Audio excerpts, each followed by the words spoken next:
11 Pilipina ang namamatay kada araw dahil sa pagbubuntis at panganganak. Ayon yan sa pag-aaral ng United Nations Development Fund.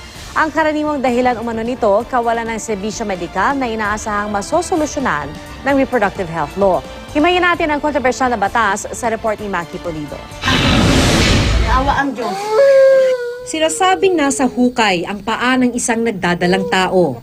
Sa pag-aaral nga ng United Nations Development Fund, dito sa Pilipinas, 11 babae ang namamatay kada araw dahil sa pagbubuntis o panganganak.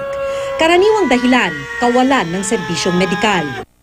Nakilala ng Reporter's Notebook si Manilyn noong 2009. Dahil walang malapit na ospital o health center at wala ring pambayad, sa hilot siya umasa ng tulong sa kanyang panganganak.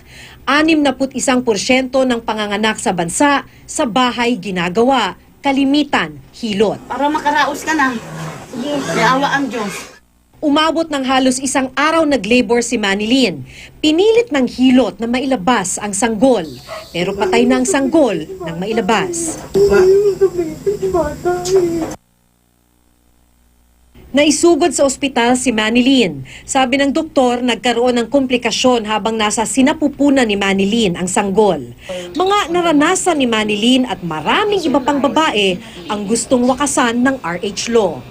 Kailangan natin yung batas kahit mayroon ng ilang maternal services na pinabibigay ang DOH sa ngayon para hindi maging depende sa personal na pagtingin ng sitting president sa usapin ng RH, yung pinoprovide na family planning services ng DOH. Hindi lang tungkol sa panganganak ang reproductive right. Nagsisimula ito sa pagplano ng pamilya. Sa RH law, dapat mabigyan ng kumpletong impormasyon tungkol sa family planning ang mag-asawa. Di lang natural method, kundi pati contraceptives. Libre ring ipapamigay sa mga government health center ang ilang uri ng contraceptive tulad ng mga pills at condoms. Pero kung menor de edad ka, kailangan ng parental consent para mabigyan ng contraceptive of family planning training. Bago maipasa ang RH law, may mga lokal na pamahalaang ipinagbawal ang pamimigay ng contraceptives. Kaya ang kagandahan daw ng batas na ito, kahit ano pa ang opinyon o paniniwala ng namumuno, dapat ibigay ang serbisyo. Malinaw din sa ilalim ng RH law na bawal pa rin ang mga abortifacient.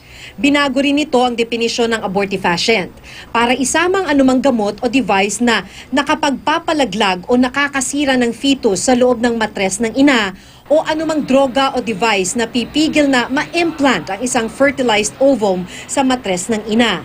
Pinapayagan na rin ng RH law na mabigyan ng tamang impormasyon ng kabataan tungkol sa kanilang sexualidad sa pamamagitan ng sex education sa paaralan. Maki Pulido, GMA News.